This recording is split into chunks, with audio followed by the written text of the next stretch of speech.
Bom, boa noite a todos, né? Eu gostaria de avisar que essa reunião está sendo gravada. Se alguém não concordar ou não quiser que a sua imagem apareça na tela, que então, por favor, desligue a câmera, tá ok? Bom, é um prazer muito grande, né, participar desse evento, né? Participei de algumas reuniões sobre a organização do Congresso, digo enquanto ouvinte, né? Não enquanto coordenadora, mas enquanto ouvinte de algumas reuniões dos presidentes, eu cheguei a participar, né? E testemunhei o árduo trabalho desta diretoria de pensar, de repensar, de organizar, de desorganizar e reorganizar esse evento, né? Tenho absoluta certeza que não foi fácil e deixo aqui o meu agradecimento a toda essa equipe organizadora do Congresso, né?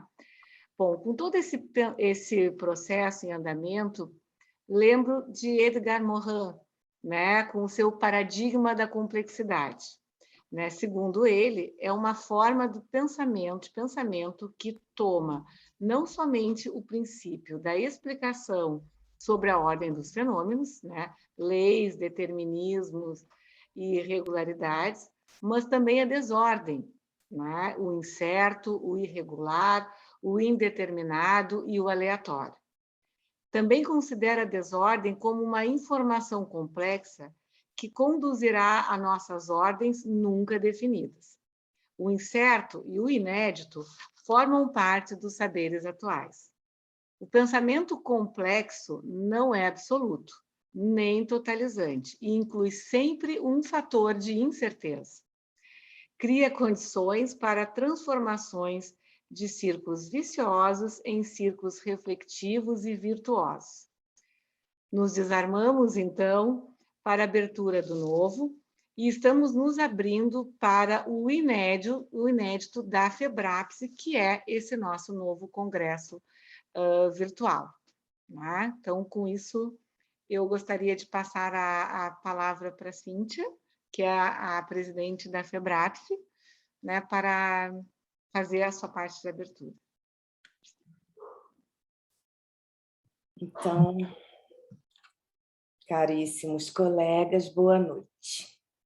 Nós estamos aqui para esse evento preparatório para o nosso 28º Congresso Brasileiro de Psicanálise. Esse é o primeiro evento depois que definimos que o Congresso precisa ser virtual. Antes dessa decisão, nós sonhamos muito. Sonhamos em fazer esse evento preparatório em Pelotas, com vocês, como eu já vivi quando eu fui em 2016 ou 2017, com a diretoria presidida pelo Daniel Deluia. Sonhamos que depois das atividades científicas iríamos confraternizar com aquele churrasco de chão delicioso. Sonhamos que depois nós nos encontraríamos em Gramado, onde viveríamos os tão desejados encontros científicos e afetivos, depois de quase 2 anos de pandemia, perdas e isolamento. Mas a realidade se impôs e aí a ela tivemos que nos adaptar. Não é, nem foi fácil. Para vocês terem uma ideia, esse nosso grupo diretor assumiu a gestão em julho de 2020 e nunca nos encontramos. Alguns de nós nem se conhecem pessoalmente. Nós vamos nos encontrar um dia depois que isso tudo tiver passado. Então, eu costumo dizer que é tempo de ser forte, e nós temos sido. Nos eventos preparatórios, com as nossas federadas, como eles são sempre abertos ao público, eu costumo apresentar a nossa federação e o modo como entendemos a formação em psicanálise. Então, a FEBRAPSE está com 54 anos, 2.300 membros e 18 federadas. Nossa formação segue os padrões da Associação Internacional de 1910, a IPA. A IPA está com 111 anos, 12.400 e poucos psicanalistas, 5.300 e poucos analistas em formação, num total de uns 18 mil pessoas em todo o mundo. É o principal órgão regulador e de credenciamento do ofício psicanalítico.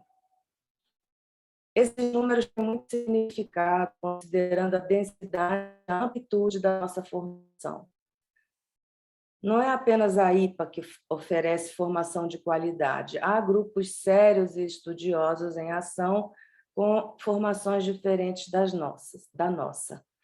Contudo, cada vez mais a FEBRAPS tem sido procurada, recebe solicitações de informações acerca de instituições que oferecem cursos de psicanálise.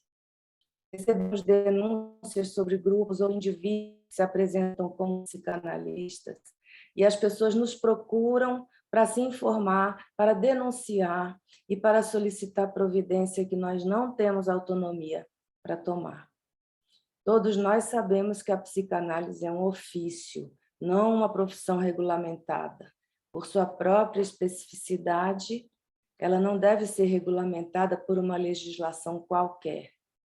Para cuidar desses aspectos, mantemos uma assessoria parlamentar constante no Congresso Nacional, vigilante em relação a projetos de lei apresentados e avaliados por pessoas que desconhecem nossa disciplina, os congressistas.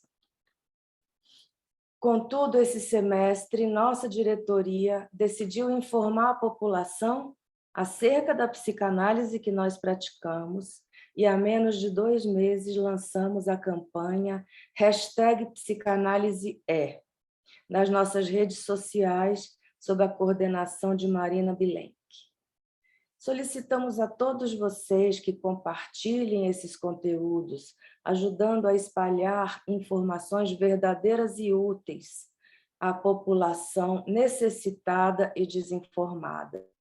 E também profissionais que se interessam pela psicanálise e que, também desinformados, encontram à disposição deles cursos rápidos e baratos, como o de psicanálise xamânica, o de psicanálise cristã, o de psicanálise hipnótica, o teste online para obtenção da carteirinha de psicanalista internacional por $20. Num ano de muito trabalho, nós participamos da reunião anual da SBPC, numa mesa intitulada Fake News, um olhar psicanalítico. Bernard e eu, sob a coordenação de Carlos Frauzino, apresentamos nossas reflexões sobre algo gravíssimo, que nada tem de passageiro ou inofensivo, pelo contrário, são crimes. Nós prosseguimos com as reuniões mensais da Comissão de Estudos Psicanalíticos sobre Racismo e Antirracismo, sob a coordenação de Vânia Cidade, com a participação ativa de membros de quase todas as federadas. E promovemos a 3ª Jornada de Comunidade e Cultura.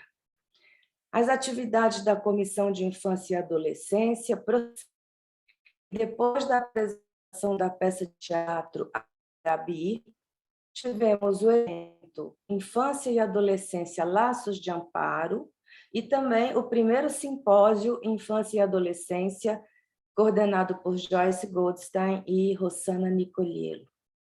Prosseguem também mensalmente as reuniões da Comissão de Reforma do Estatuto, além das reuniões do Conselho Profissional, ambas sob a coordenação de Carlos Frauzino. E, sob a coordenação de Bernard Miodovnik, nosso diretor científico, que está aqui conosco hoje, já promovemos mais de 10 encontros preparatórios para o Congresso Brasileiro. O comitê local, composto por membros das 3 sociedades anfitriãs, as nossas 3 do Sul, está a pleno vapor, sob a coordenação de Gisele Brito. Toda a nossa diretoria e as excelentes e dedicadas funcionárias empenhadas em fazer o melhor pela FEBRAPS. Agradecemos muito o apoio recebido dos colegas e, com isso, podemos trabalhar com energia e satisfação. Esperamos revê-los todos no final de março, para um congresso que pretendemos que seja o melhor e o último congresso virtual da nossa história. Muito obrigada pela atenção de todos. Bom, obrigada, Cíntia. Né? Gostaria, então, de passar agora a palavra, né, para os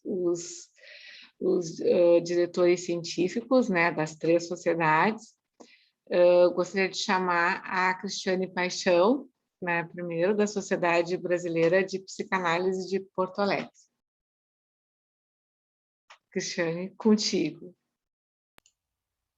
Obrigada, Cristine. Bom, em primeiro lugar, quero também parabenizar a FEBRAPSE por esse trabalho árduo, né, que vem fazendo para poder sustentar, né, sustentar esse plano do Congresso e sustentar o interesse pelo Congresso e pelo tema do Congresso, né? Então, realmente, assim, sabemos da dificuldade, né, que vocês estão passando e, então, parabenizo nesse sentido. Eu até nem imaginei que eu fosse iniciar, então vamos lá. Entrelaços indivíduo, campo analítico e sociedade, né? Foi o tema assim que entre nós pensamos juntos, né? Essa atividade ela foi também elaborada em conjunto com as 3 sociedades, junto com a FEBRAPSE. E eu preparei então um texto que eu vou ler para que a gente possa conversar. Campo analítico tem uma forte ressonância, né, com os conceitos dos Baranger. Eu não vou trabalhar propriamente dentro do conceito de campo analítico dos Baranger, eu vou trabalhar a ideia de campo analítico mais uma ideia de situação analítica, de processo analítico, né, de uma maneira bem mais ampla. Essa é a minha proposta. Então, eu vou lendo e vamos conversando. Então, o indivíduo, campo analítico e sociedade estão naturalmente entrelaçados.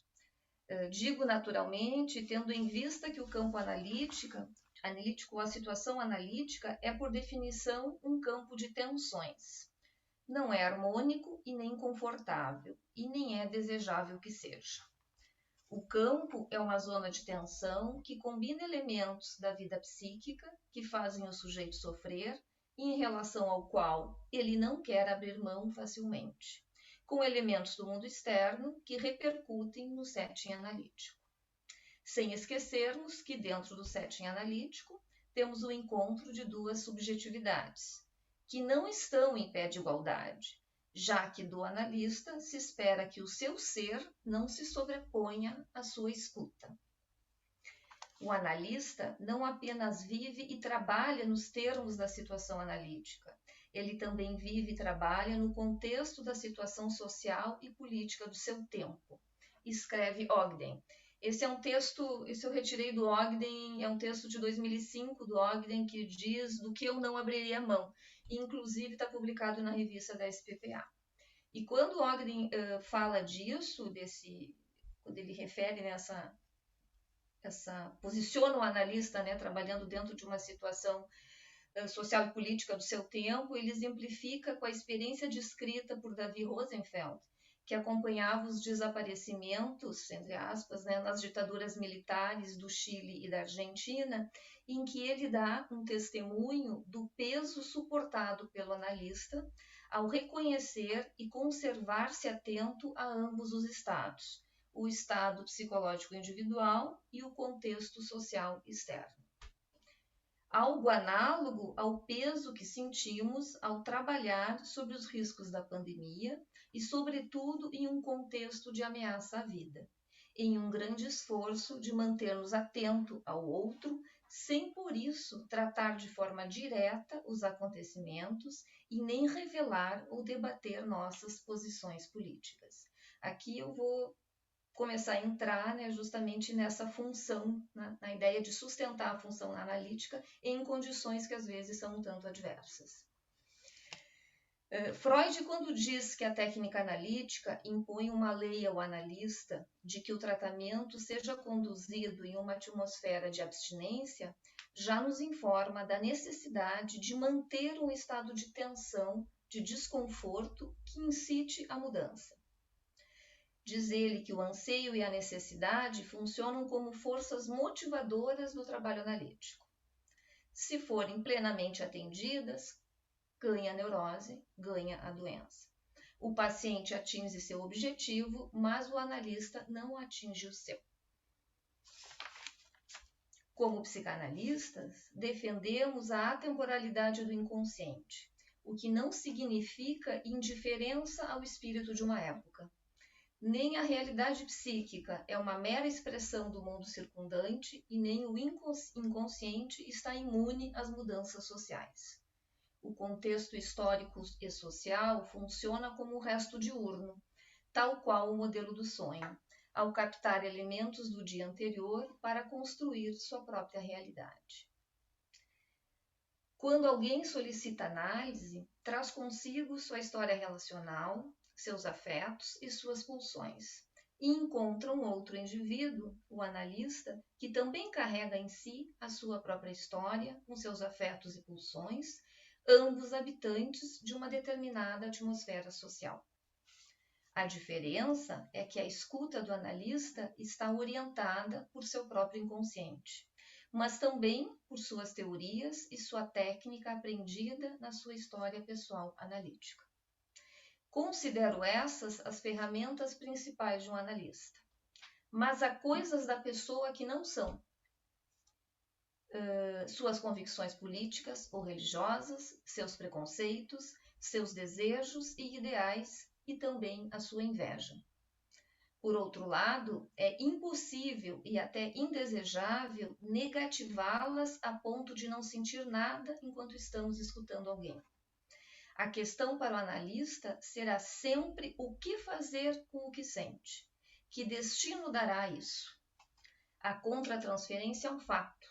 Acaso podemos não ter sentimentos pelos pacientes ou sermos tocados pelo que lhes acontece? O que Freud nos lembra é que quando não se tem domínio de si próprio, pode o analista ir repentinamente além do que gostaria. Acho, portanto, diz Freud, que não se deve negar a indiferença adquirida pelo domínio da contratransferência. Sobre esse trecho está sobre o amor de transferência. Observações sobre o amor de transferência de Kinsey. Sabemos que a neutralidade e a abstinência são dois pilares da prática analítica. E minha impressão é que muitas das discussões em torno desse tema muitas das discussões acontecem em torno desse tema são às vezes por incompreensão ou por confusão dos termos. E também, talvez, parte da confusão tenha a ver com a tradução feita pelo Strache da palavra indiferença por neutralidade. As traduções mais recentes corrigem este equívoco, mas tampouco diminuem o problema. Se a gente pega nas traduções antigas do Strache, sempre aparece neutralidade. As traduções mais novas, a gente vai observar que eles fazem a tradução por indiferença, né, direto do alemão. Quando se fala em indiferença e neutralidade, eu vou usar aqui ao mesmo tempo para facilitar a compreensão. Então, quando se fala em indiferença e neutralidade, costuma-se pensar que se trata de ser neutro em relação à pessoa do analisando, distante ou pouco afetivo, especialmente quando esses temas são abordados em seminários de formação, né? Quando se talvez tenha-se mais um percorrido maior, talvez esses termos supomos que esses termos já estejam mais bem definidos internamente, mas quando a gente vai trabalhar em termos de um seminário, por exemplo, seminário de formação, normalmente gera uma certa inquietude a colocação desses termos. Nos artigos técnicos, Freud claramente associa a indiferença à contratransferência, ou seja, a capacidade do analista de dominar a si próprio, tendo como resultado prevenir a contaminação da transferência. A ênfase está em preservar as condições do trabalho analítico. No vocabulário de psicanálise, Laplanche vai dizer que a neutralidade analítica, que da neutralidade analítica, depende o estabelecimento de uma transferência segura. Mais atualmente, tem se pensado que a indiferença, além de estar em relação com a contratransferência, se articula com a atenção flutuante. Abel Feinstein, citando Cabral e Canestri, são um trabalho dos dois, apontam para o que eles chamam uma disponibilidade equitativa, ou o que seria uma escuta equitativa, que favorece a emergência do inconsciente, que a mim me pareceu mais uma exigência de trabalho para o analista na escuta. Penso, tendo isso em vista, que a neutralidade é uma posição de indiferença na escuta, permitindo que a atenção flutuante trabalhe, sem sermos deixados capturar pelos nossos preconceitos, pelas nossas crenças ou valores enquanto estamos escutando alguém. É uma recomendação técnica e um instrumento clínico. Não podemos conduzir uma análise em função dos nossos valores morais ou religiosos ou de ideais acerca da vida do outro.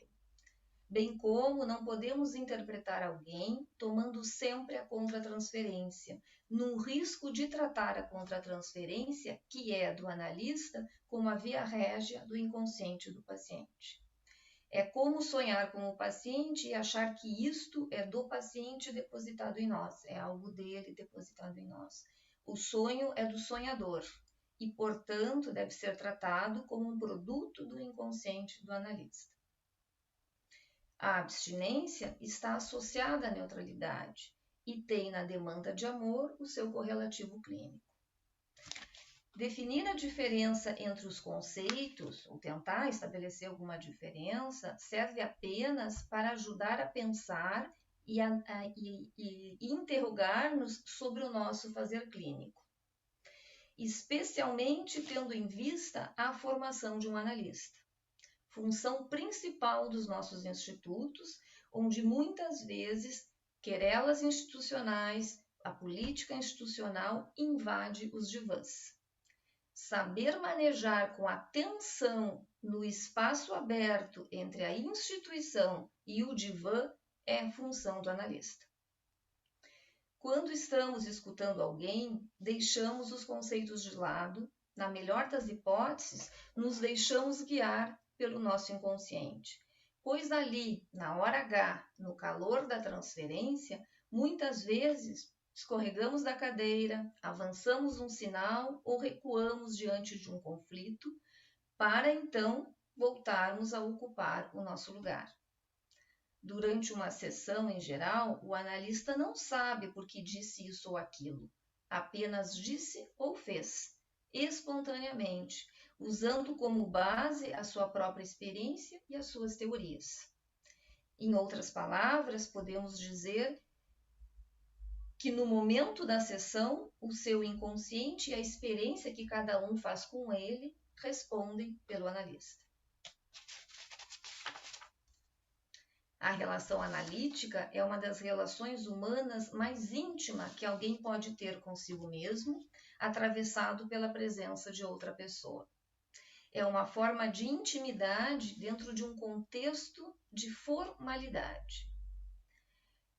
Siri Hustvedt, não sei se pronuncio direito, escritora norueguesa, radicada em Nova York, que foi a convidada de honra do Congresso da IPA este ano. Ela tem numa das revistas da Caliban, a revista de 2015, que ela é uma das entrevistadas. O Mariano Hornstein faz a entrevista dessa autora em 2015. E vale muito a pena ler a entrevista dessa autora. Então, ela chama essa estranha forma de intimidade a relação analítica.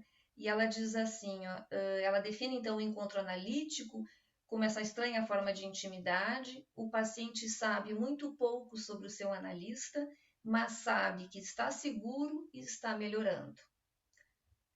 A razão pela qual uma pessoa pode mudar por meio da análise é que existe um outro real, que intervém uma vez e outra vez e mais outra, e chega um momento em que a interpretação o atinge. Achei belíssima essa definição dela.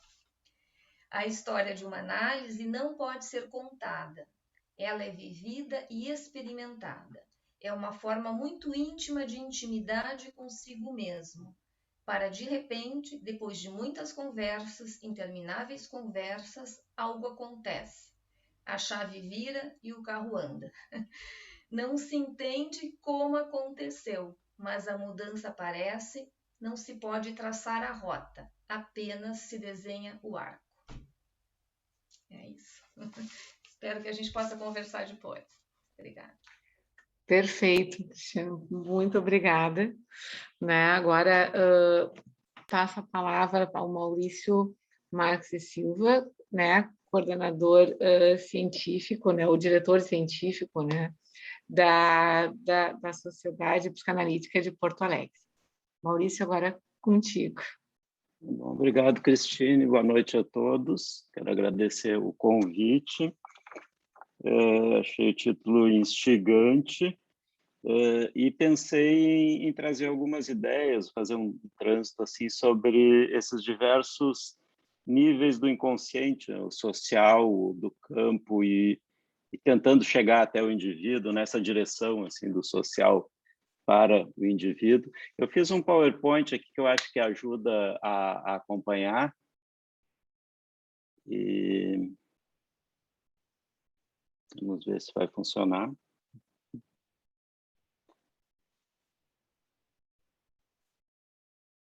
Bom.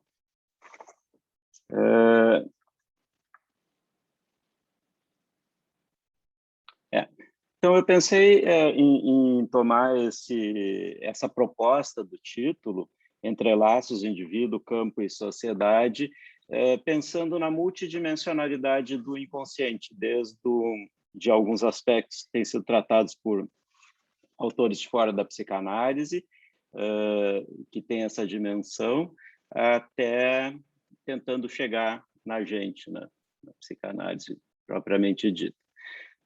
Então, muitos pensadores contemporâneos influentes, o filósofo coreano Byung-Chul Han, né, que escreveu A Sociedade do Cansaço, falam de um inconsciente social que condicionaria o modo de viver dos indivíduos globalmente. Outros filósofos contemporâneos, como, por exemplo, Paul e Patricia Churchland, Daniel Dennett, seguem também desenvolvendo um outro conceito de inconsciente que envolveria o conhecimento tácito do mundo e fazem, inclusive, aplicações a modelos de inteligência artificial, neurocientíficos, muitos dos quais lembram muito o projeto freudiano, né? Eu vou fazer só uma passagem assim por alto de diversos autores, não tem como a gente se deter mais, enfim. Mas esses diversos conceitos, eles me lembraram a ideia da estrutura enquadrante do Green. Eles parecem tentar, de alguma maneira, delinear aquilo que está sempre implícito na forma da gente poder se relacionar e viver em sociedade, e interagir uns com os outros. E seria impossível um mínimo de interação social sem esse conhecimento tácito em ação. Eu peguei um exemplo que é dado pelo Daniel Dennett, que eu acho que pode ilustrar o que se entende por conhecimento tácito, né? Ele propõe que a gente imagine a seguinte situação. Assim. Vamos pensar nessa frase, como se a gente estivesse lendo num jornal, por exemplo. O comitê negou ao grupo uma licença porque eles advogavam a violência. O que ele propõe da gente se dar conta é que a gente só sabe instantaneamente que o eles, nessa frase, se refere ao grupo e não ao comitê, porque a gente utiliza implicitamente um conhecimento tácito do funcionamento usual das sociedades, que os comitês costumam representar instituições e, por isso, não costumam advogar, ao menos não explicitamente, né, a violência. Só que isso a gente não se dá a mínima conta, mas é automático. Quando se lê, a gente nem para pensar, é instantâneo, né? E ele salienta que também, para a gente poder entender essa coisa que parece tão simples, que o ele se refere ao comitê, né, ao grupo que advogaria a violência e não ao comitê, que a gente usa inconscientemente uma teoria da mente dos jornalistas, que é algo bastante sofisticado, né? Porque, por exemplo, se fosse uma situação excepcional, uma região controlada por um grupo terrorista que negasse uma permissão para uma manifestação pacifista. Aí a gente saberia que o eles, né, que advogaria a violência, seria o comitê, mas aí a gente sabe que o jornalista escreveria a matéria adicionando uma expressão de espanto ou de repúdio. Então, tudo isso a gente processa sem se dar a mínima conta, mas tem uma teoria do funcionamento do mundo, das sociedades, da mente dos jornalistas, que é instantânea e implícita, tácita, né? Então, a gente pressupõe tudo isso fazendo esse processamento instantaneamente, sem esforço, como se ele decorresse de algum mecanismo natural que já nasce pronto, como a respiração, assim, inconscientemente. Então, são conceitos de inconsciente social, inconsciente no nível esse da sociedade, né? E eles se apresentam como se fosse uma expressão direta da nossa natureza. Só que se a gente passa para, né, para uma análise mais detalhada, a gente vai ver que não, né? Não são. E se a gente faz um paralelo, por exemplo, com como a gente usa a nossa língua materna, que ela também sai instantaneamente, sem esforço, como se a gente tivesse nascido com ela, nascido sabendo, como se fosse parte da nossa natureza. Mas não há como negar que ela foi adquirida, apercebida do entorno humano, tá? E por essa característica, então, desse inconsciente relacional, social, implícito, tácito, que parece como se estivesse na nossa natureza desde sempre, é que o Cícero, né, o romano antigo, cunhou o termo segunda natureza para denominar essas manifestações. Foi seguido por diversos filósofos, Agostinho, por exemplo, tá? Mas quem fez um acréscimo muito interessante, muitos séculos depois, a essa expressão do Cícero, foi o Pascal, né? Ele botou uma pimenta nessa receita do Cícero. Ele disse assim, o hábito é uma segunda natureza, sim, que às vezes destrói a primeira. E aí estava começando a se estabelecer o tradicional conflito nature-nurture, né? A natureza versus a criação, a interação com o ambiente, que hoje tende a ser visto muito mais como um contínuo, praticamente indissociável, né? Do que um conflito entre natureza e criação, enfim. E só para dar um exemplo, o Robert Sapolsky, que é um dos maiores estudiosos no mundo sobre os aspectos biológicos do comportamento, ele recentemente, no livro Behave, de 17, ele declarou que praticamente não há determinação biológica estrita para nada. A resposta é depende. E depende de quê? Do ambiente onde o vivente foi criado. O vivente é uma concessão ao gauchismo aqui. Enfim, mas acho que é uma expressão boa, porque, né, tem a ver com essa interação com o ambiente. E um outro autor importante que desenvolve sobre essa forma também de conhecimento tácito e de inconsciente no nível social é o Daniel Everett, que eu aproveito aqui para fazer uma divulgação já. O Everett vem fazer um webinar com a gente no dia 11 de dezembro para discutir o livro dele, A Matéria Escura da Mente, o inconsciente articulado culturalmente. Então, estão todos convidados a participar. Ele vai discutir o livro, o conceito, né, do inconsciente articulado culturalmente, a matéria escura da mente. E, nesse livro, adianto que ele rejeita os conceitos de instinto e de uma natureza humana determinada biologicamente. Então, convidados a participar. E esses conceitos de inconsciente tácito, de inconsciente implícito no nível mais amplo, assim, eles têm uma área de intersecção, de contato muito clara, eu acho que com todas as teorizações analíticas, mas eu coloquei aqui especialmente duas, assim, onde que, enfim, tem muita intersecção, que são os conceitos de conhecimento relacional implícito do grupo de Boston, né? Ou o conceito de inconsciente não recalcado do Mauro Mancia, de Milão, né? E aí começa, então, a gente começa a aproximar desse nível do social para o nível do campo analítico, né? Tentando capturar todos esses níveis foi que o Freud postulou a equação etiológica nas séries complementares, tudo que influenciaria a complexidade do comportamento e dos afetos humanos, gerando a sensação de estranheza. E aqui eu queria lembrar como essa dicotomia é antiga, né? E envolve a técnica analítica, lembrando um debate que aconteceu, eu acho que ainda na década de 30 da psicanálise, foi protagonizado pelo Theodor Hayek e pelo Wilhelm Reich, foi mediado pelo Fennikel na época, e tinha a ver com as abordagens técnicas e a visão do inconsciente do indivíduo, já naquela época com visões bem diferentes. Por exemplo, o Reich postulava a interpretação sistemática do que ele chamou da coraça caracterológica, tá? E o Hayek propunha o contrário, que era importantíssimo, fundamental que o analista estivesse sempre aberto à surpresa. Se aproxima do que o Bion chamaria do sem memória e sem desejo, posteriormente, né? A Heide Feinberg, recentemente, também retomou a questão da surpresa, né?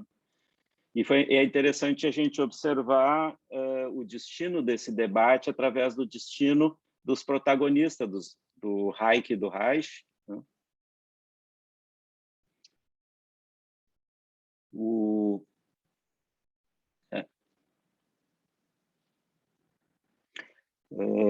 Os dois emigraram para os Estados Unidos, fugindo do nazismo, e o Hayek não foi aceito, mesmo com uma carta de recomendação do próprio Freud, não foi aceito na Sociedade de Nova York, por não ser médico, né? Acabou criando uma sociedade própria, que hoje é bem significativa, com muitos membros em Nova York, centenas, na verdade, né?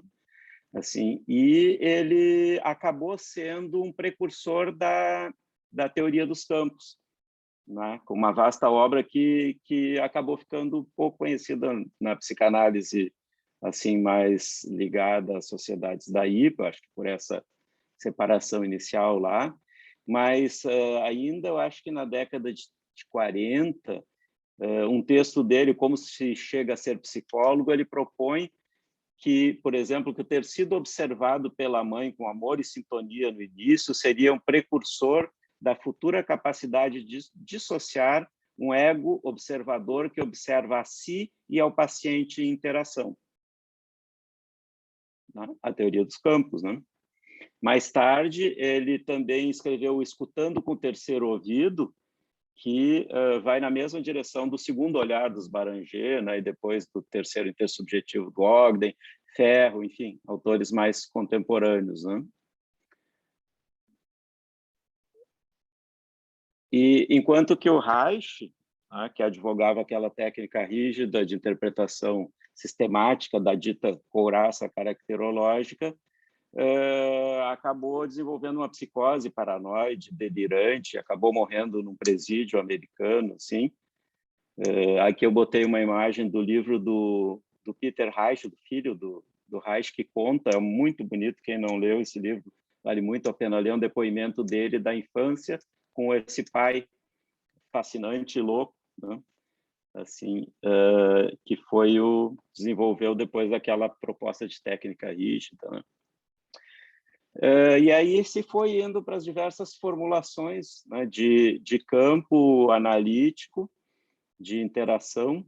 Então, a gente está vindo de um nível social para um mínimo do nível social, que é o bipessoal do campo, né?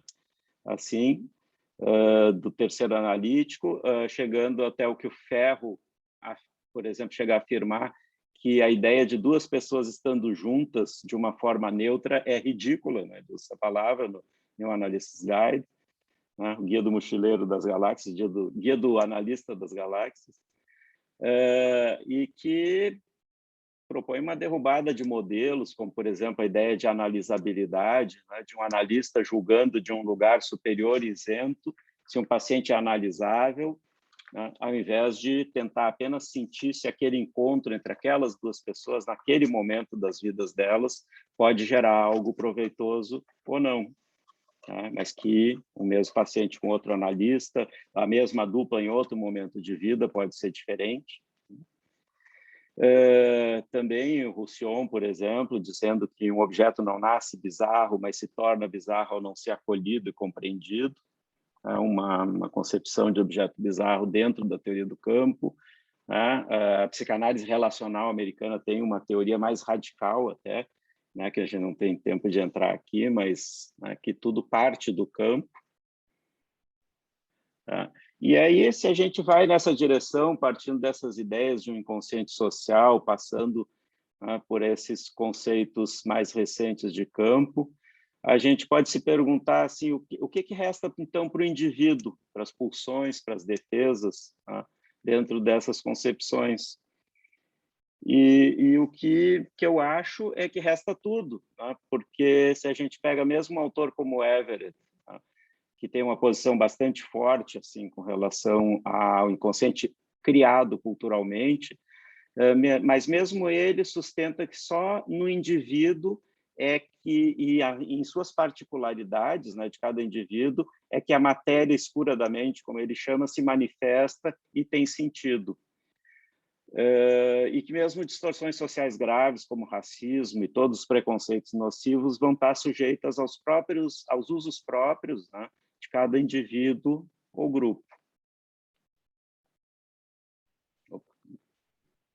Então, finalizando esse passeio aí desde o social até o indivíduo, assim, e pensando na contribuição da psicanálise mais especificamente, ou nos riscos, né, dentro desse trânsito pelo inconsciente social, eu pensei em salientar um risco que seria assim, o risco de subsumir a visão psicanalítica a qualquer outra, simplesmente adotando o pensamento de outro campo, sem crítica, né? E perdendo a especificidade do olhar analítico, e que a gente precisa lembrar o conhecimento acumulado da experiência clínica quanto à cisão, né? E ao risco de cindir a sociedade, por exemplo, em nós e eles, os bons e os maus, os superiores moralmente, os perversos, né?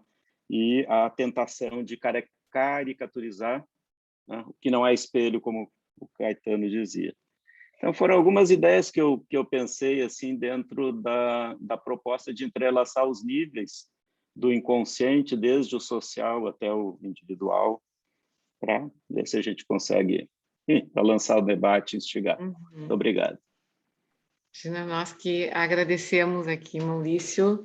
Bom, agora peço a palavra ao Dr. Bruno Salésio, diretor científico, né, da Sociedade Psicanalítica de Pelotas. Bruno, contigo.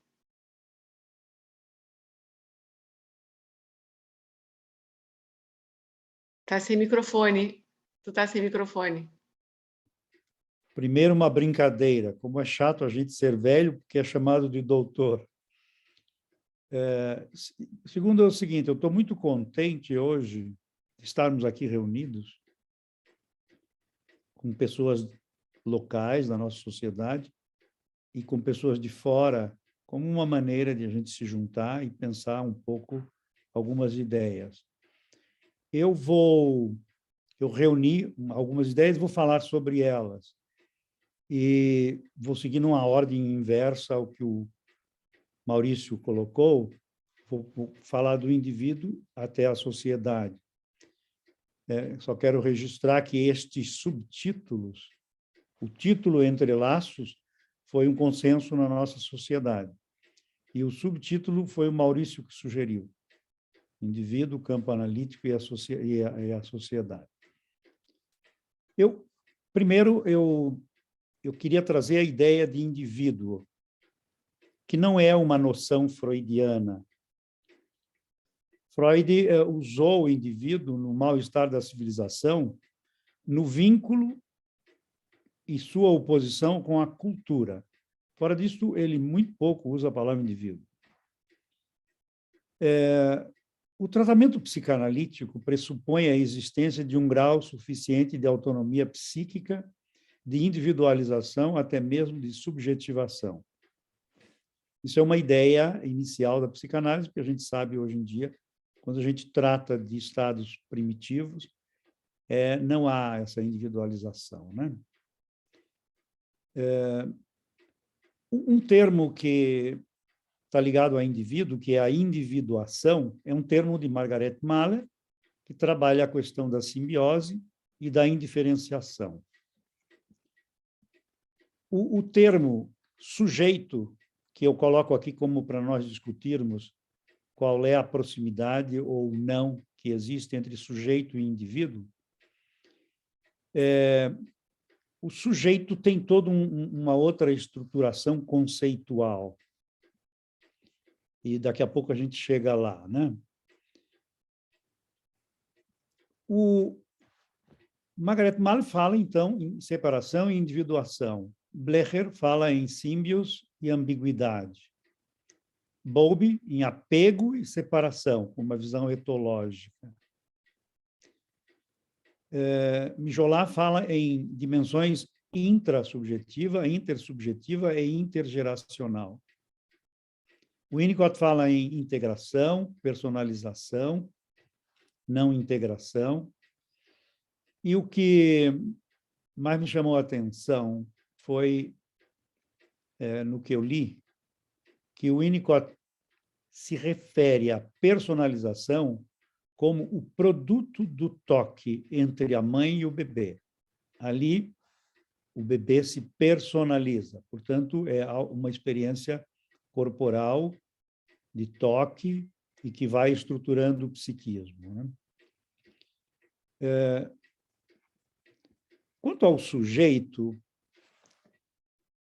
o termo alemão é Subjekt, né?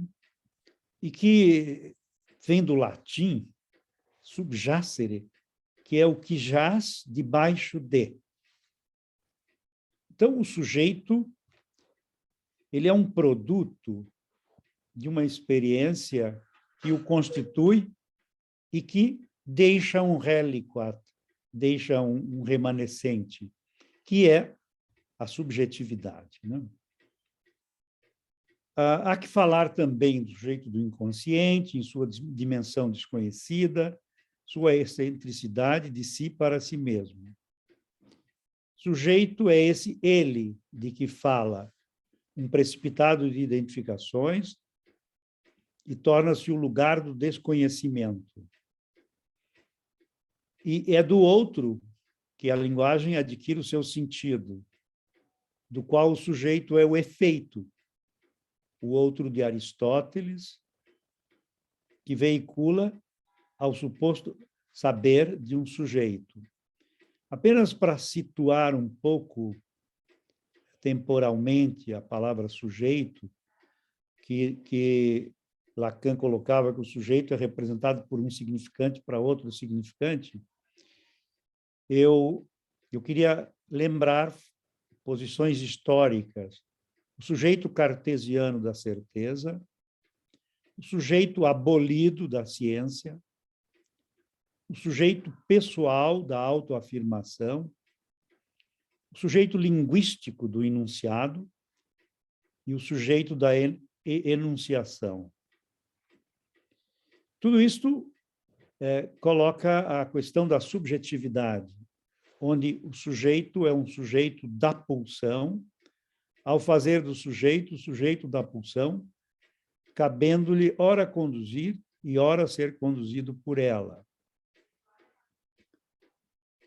O sujeito é um estranho a si mesmo, cindido entre si e si mesmo, com o postulado, entretanto, de uma reciprocidade constante entre as relações, entre as instâncias, e de uma reversibilidade das transformações econômicas. É impossível ser sujeito sem alienação e dependência, mas é indispensável se opor e escapar dessas determinações. Antes de prosseguir, eu pediria que a Cristine me lembre quando faltar 5 minutos do meu tempo. Vamos ao campo analítico. Eu me lembro da história da psicanálise, eu suponho que cada um entenda que a psicanálise começou com a análise de uma pessoa. Depois, com questões da contra-transferência, inclusive já em Freud, a análise passou para uma experiência de 2 pessoas. Com as noções de intersubjetividade, édipo, terceiridade, a psicanálise passa a ser uma experiência de 3 pessoas. E a intersubjetividade, a alteridade e a terceiridade formam uma relação necessária na psicanálise de hoje. Gostei muito da colocação do Maurício sobre Hayek. Há uns dias atrás, nós estávamos estudando numa reunião científica a questão do terceiro analítico, da terceiridade, e me surpreendi que o Hayek foi o primeiro, é considerado o primeiro teórico intersubjetivista, né? Lá nos tempos do Freud. Há uma ideia, em termos de campo analítico, que o ser humano é um ser originariamente pulsional, e a cultura impõe um limite e exige renúncia a este mundo pulsional. Ou, uma outra maneira de pensar, que o psiquismo se constitui originalmente na relação sincrônica com os outros. Por conseguinte, não existiria um ser humano anterior à cultura. Quanto ao problema da sociedade, eu vou usar um pouco das ideias de José Brunner, que é um sociólogo, psicanalista e também professor na Hebraica. Ele tem um capítulo de um livro que ele chama de Édipos Políticos. Eu tento juntar aqui algumas ideias do Édipo que todos nós conhecemos a partir da teoria freudiana, com algumas ideias sociológicas dele, né? As relações sociais vistas como a imagem de um bando de porcos espinhos que chegam bem perto uns dos outros num dia frio de inverno para se aquecer. Essa é uma ideia de Schopenhauer, né?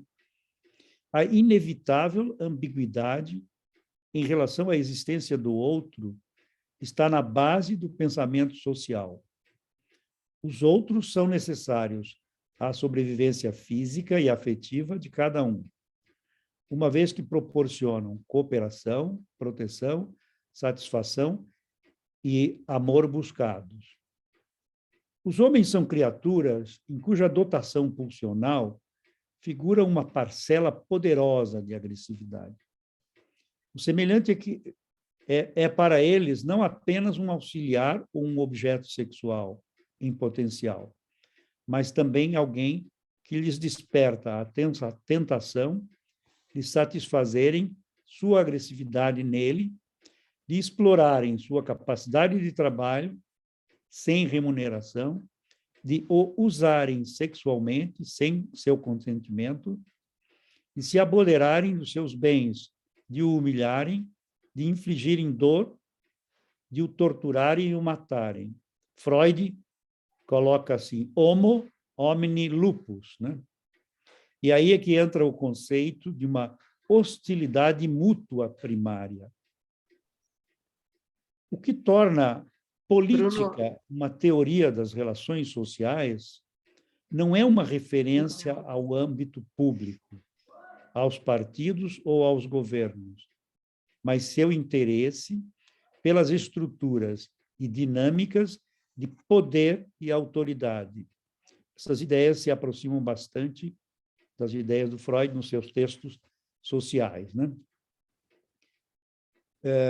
Todo ser humano ingressa num mundo em que que sempre já existem pelo menos outros dois.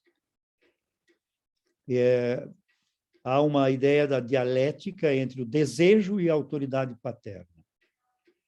O indivíduo, por oposição às sociedades grupais, que engolem um indivíduo. O complexo de Édipo refere-se à figura simbólica do pai da cultura judaica e cristã e cria a possibilidade de uma triangulação que leva à individuação e à subjetividade.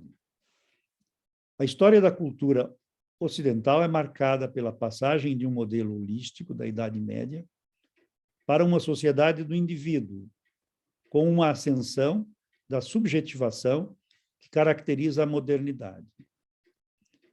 O nascimento do amor individual ao amor cortesão, o aparecimento do sentimento individual de finitude e morte no final da Idade Média, o nascimento do sentimento de infância do seio da família, são produtos que a humanidade elaborou da modernidade até hoje, né?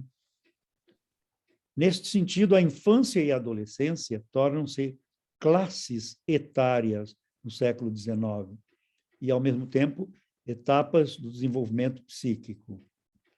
Freud colocava a psique de grupo como um produto absolutamente próprio, separável de todos os elementos que o constituem. É uma própria mente. O Bion depois vai trazer lá nos estudos de grupo o quanto o grupo usa determinados mecanismos de regressão e psicóticos, né? Para Klein, a sociedade apoia-se no conceito de identificação projetiva. Há uma teoria dos sistemas sociais de defesa, há uma teoria de Siegel, da formação de símbolos, e há uma teoria do conter de Bion, né? Estas foram as ideias principais que eu separei para nós conversarmos, e é, como eu digo, uma provocação, porque em 15 minutos a gente não pode se estender por um tema, a não ser nomeando. Eu agradeço, então, a atenção de vocês. Bom, agora eu gostaria de chamar, então, né, o diretor científico da FEBRAXE, tá? Para fazer o encerramento né, no caso das apresentações, Dr. Bernard Mildovic, ai, é difícil, Bernard, para, enfim, passo a palavra a ele. Obrigado, Cristine. É uma satisfação a gente poder estar aqui. Pena que também, não presencialmente, né? Porque vocês tinham prometido uma charqueada, né? Uma charqueada quando a gente viesse fazer o evento preparatório. Então, vocês vão ficar com essa dívida aí conosco, né? E vamos em algum outro momento. É uma satisfação também, eu acho que estar junto aqui com Bruno, Cristiane e Maurício, que são os 3 diretores científicos das sociedades anfitriãs. O evento vai ser virtual, mas as sociedades continuam anfitriãs, e os 3, quer dizer, estão nessa jornada desde o início, desde a reunião de janeiro de 2020, dos diretores científicos que escolheram o tema, né? Com uma participação essencial do Bruno, né? O Bruno deu o toque, os laços, né? Os laços foi do Bruno e depois o resto, toda a discussão dos diretores. Então, é uma satisfação que a gente esteja junto e tenha continuado junto aí nessa jornada em direção ao Congresso. Bom, eu vou ler um texto, eu vou colocar na tela, que eu acho que também vocês possam acompanhar. Acredito que em 15 minutos eu fale, talvez até um pouco menos. Qualquer coisa, Cristine me avise, né? E eu vou trazer um enfoque um pouco diferente, que eu acho que eu vou tentar, vamos dizer assim, juntar as duas, né? As duas, indivíduo e sociedade, dentro de um determinado aporte psicanalítico, que, é claro, é uma visão, né? Eu acho que nem as visões psicanalíticas podem totalmente gastar esse tema, né? Ou completar esse tema, como também há várias visões psicanalíticas, né? Então, eu chamei Entrelaços no Campo Analítico, Édipo e Narciso. O título deste evento, Entrelaços, Indivíduo, Campo Analítico e Sociedade, com o campo analítico como um laço entre indivíduo e sociedade, convoca a associações. Seria o campo analítico uma interseção onde ambos confluem? Seria uma bolha, um local protegido das induções sociais? Como se o indivíduo foi estruturado psiquicamente também através de influências externas? O debate sobre a relação interno-externo em psicanálise vem desde as suas origens freudianas e tem estado presente em maior ou menor grau na diversidade das teorias e na clínica psicanalítica através das variações técnicas que permeiam o período pós-freudiano. Um dos princípios básicos em um campo analítico, aqui entendido campo analítico na concepção geral do campo transferencial contra-transferencial, é a abstinência do desejo do analista e de suas convicções ideológicas e escolhas existenciais. Qualquer analista praticante com formação analítica sólida sabe que se está constantemente às voltas com a presença do próprio mundo interno rondando o campo analítico. As variações sobre o tema da contratransferência são, alguma coisa aqui já foi falada pela Cristiane, Maurício, Bruno, né? Tratar o analista para evitar que o seu mundo interno invada o campo, é a definição freudiana clássica. Compreender as manifestações do mundo interno do analista como resultante da comunicação inconsciente do mundo interno do analisando.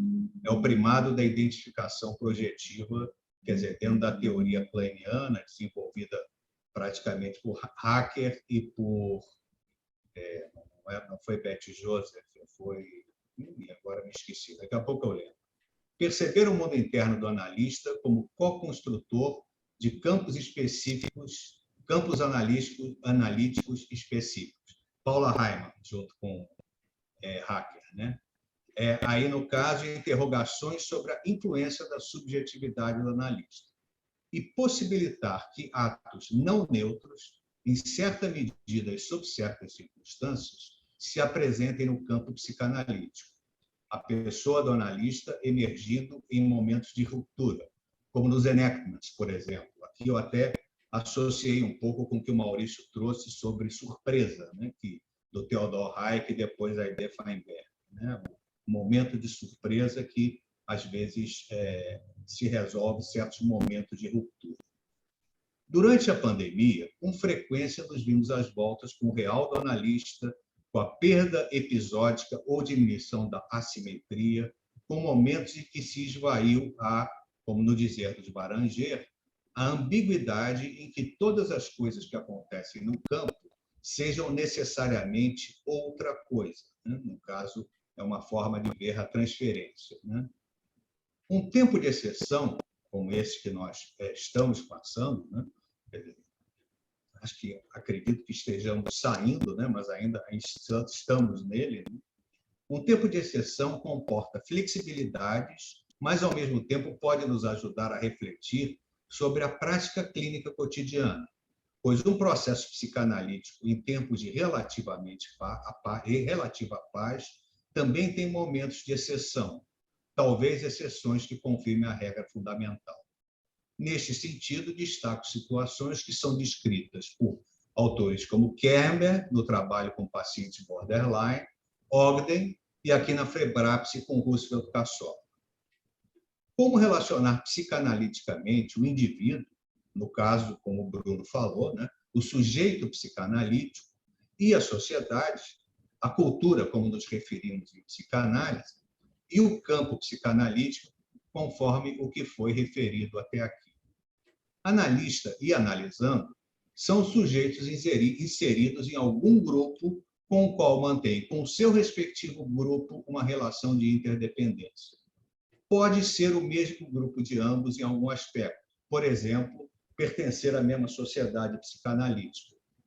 por exemplo, uma análise didática, ou não. Certamente estruturam uma identidade grupal em inter-relação com a identidade individual. Logo, como será o encontro em que um deles, o analista, tem que colocar os próprios aspectos identitários, até onde for possível, fora do campo? E quando adentram o campo, esses aspectos identitários? Será sempre algo que interrompe ou tumultua o processo analítico? Nós vimos, quer dizer, nas várias formas de transferência, que hoje isso é visto de uma forma bastante diferente do que era na época freudiana. Quer dizer, a subjetividade do analista, ela adentra o campo, quer dizer, sem necessariamente interromper ou tumultuar, às vezes até como uma necessidade de o processo evoluir. Para Vamik Volkan, né, que é um analista cipriota que trabalha muito com grupos sociais, que ele é citado pela Carla Pena em seu livro Inconsciente Social. Carla Pena é uma psicanalista não da IPA, escreveu esse livro, um livro bastante interessante, e ela, inclusive, estará conosco no Congresso em março.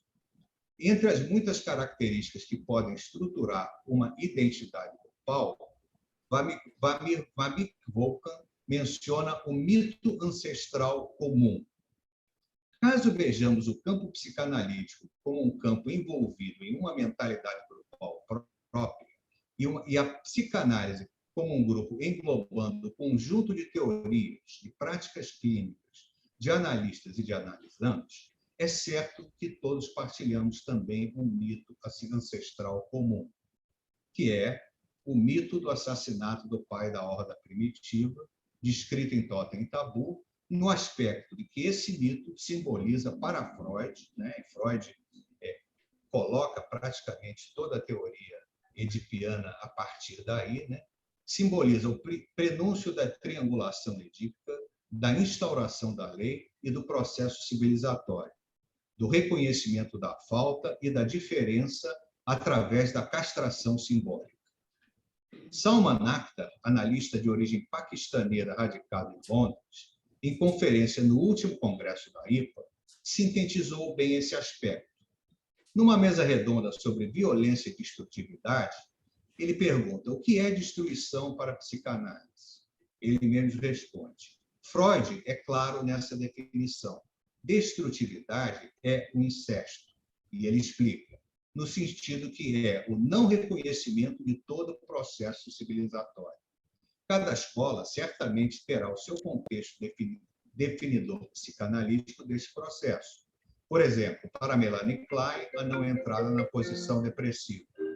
Para Ferberan, a identificação com o objeto mal internalizado que leva à indiferença com os objetos externos. Quer dizer, a indiferença aqui é diferente do que Cristiane falou, da tradução da indiferença do psicanalista, é um outro sentido. Né?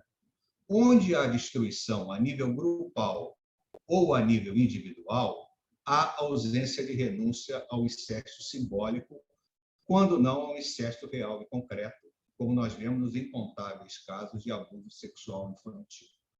A cultura da horda, que abriga o filicídio, o parricídio, o matricídio e fratricídio, apresenta um constante conflito com as conquistas culturais humanas, como Freud voltou a mencionar em Psicologia das Massas e Análise do Eu, que é um dos livros base do nosso congresso. Nessa perspectiva, se pode definir o processo civilizatório como uma cultura edípica e a horda como uma cultura impregnada de narcisismo destrutivo, que é diferente do narcisismo estruturante que as teorias de relações de objeto mostraram estar nas bases do desenvolvimento emocional. O bebê vê no olhar amoroso da mãe e crê que é uma criação própria, como diz Winnicott. Vejo esse narcisismo estruturante como outra conquista psíquica civilizatória que funciona como um amortecedor e escudo protetor neste conflito cultura versus ordem. não seria um espaço transicional, nem eu nem outro, como na definição winnicottiana, mas um espaço eu-outro de fases transicionais, como Ferber mostrou, e que se encontram no desenvolvimento psíquico no longo caminho da dependência absoluta do recém-nato para a dependência madura da idade adulta. Um espaço potencial de criatividade. Esse espaço de transições tem um funcionamento dinâmico que conteria a pressão imemorial do primitivismo humano e o encaminharia inicialmente pela função materna e do ambiente para formar representações psíquicas e futuramente transformações simbólicas. Todavia, o processo civilizatório pode enrijecer e bloquear mudanças e a criatividade. Aí, o narcisismo estruturante, que socialmente é composto por indivíduos que formam uma mentalidade grupal, quer dizer, o que não é igual à soma dos indivíduos, como Freud mostrou em Psicologia das Massas, atua tal qual na imagem freudiana, emitindo pseudópodos na direção da cultura. Por exemplo, nas lutas por direitos humanos ou nos grupos identitários que buscam reconhecimento político-social. Quer dizer, essas mudanças que transformam também o meio social, né, que eu acho que são muito importantes. Né? É o que conhecemos como mudanças na subjetividade cultural, com reflexo na intersubjetividade entre os sujeitos. Conflitos entre demandas narcísicas e elaborações edipianas são comuns e saudáveis, aperfeiçoam o processo civilizatório. Fases transicionais mal elaboradas, com narcisismo mal estruturados, dificilmente alcançam uma resolução edípica adequada. Podem levar, nas sociedades e nos indivíduos, num dos polos, a regressões à destrutividade, ou no outro, a ambientes estruturados, porém estéreis de criatividade e de reservas simbólicas. As instituições reproduzem essas apresentações e não poderia ser diferente com as instituições psicanalíticas. Incestos transferenciais não resolvidos podem levar a cisões importantes. Por outro lado, as instituições psicanalíticas se oxigenaram mais recentemente em narcisismos estruturantes e vêm mitigando aspectos mais rígidos. Retornando ao campo analítico, uma possibilidade é pensá-lo como um espaço entre indivíduo e sociedade, ou entre sujeito e cultura, no qual transitam subjetividades que a dupla traz para o campo. O analista precisa estar razoavelmente ancorado em Édipo para que o contato com o mundo primitivo não aproxime ambos ou a um dos dois da ordem, da relação incestuosa onde as coisas perdem a ambiguidade, no dizer do Baranger, e são apenas a mesma coisa. Quer dizer, a gente pensar em uma representação de coisa, né? Situações em que eclode a psicose, a dissociação, a ruptura, as transgressões do enquadro. Diferente dessa configuração, as diversas mudanças ocorridas na compreensão da contratransferência, conforme eu apresentei aqui no início, mostram que o campo analítico permeado pelo narcisismo estruturante, individual e grupal do grupo psicanalítico vitaliza o enquadre e tem possibilitado novas técnicas e novas experiências emocionais analíticas. Tudo indica que a subjetividade do analista vinha pedindo passagem desde as origens da psicanálise, se entrelaçando no campo psicanalítico. Como acolher essa subjetividade do analista sem perder a abstinência e a ética é o nosso desafio. Era isso que eu tinha a trazer para a gente poder discutir. Obrigado.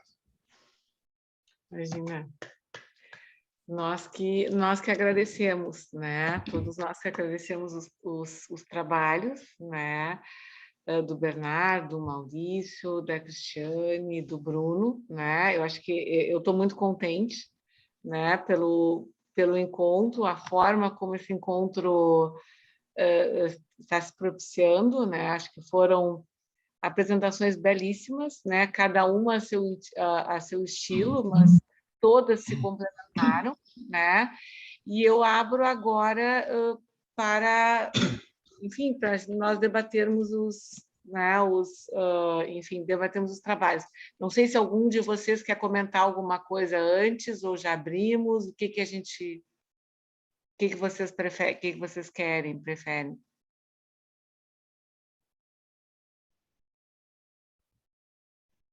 Uma coordenadora achar melhor. Nesse ponto até eu deixo por vocês. Se vocês querem comentar alguma coisa ou nós abrimos para as perguntas. Por mim, pode abrir para bom ouvir os perguntas, acho que a gente já colegas, foi né? interagindo. Tá bem, então tá, perfeito. Bom, quem quer comentar algo?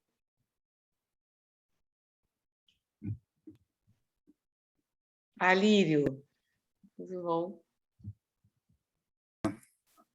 Bom, boa noite, é um prazer estar aqui. Esse evento, ver Joyce, Bernard, Miodovnik, eu chamava Miodonovic, era uma coisa absurda. E com a Sociedade de Pelotas, que eu vi nascer ao mesmo tempo em que tinha que obedecer, bater continência para o Bruno, que era do subcomitê didático de Recife, lá pela Brasileira. Mas, enfim, sem querer me prolongar muito, apenas falando do prazer, do entusiasmo de estar aqui com vocês, eu queria poder fazer uma pergunta para a Cristiane, que abordou um aspecto, enquanto também uma pergunta para o Maurício, para o Bruno e para o Bernard, qualquer um dos três, porque eles mais ou menos se encaminharam para o outro aspecto, que era o da a ênfase da relação entre a cultura e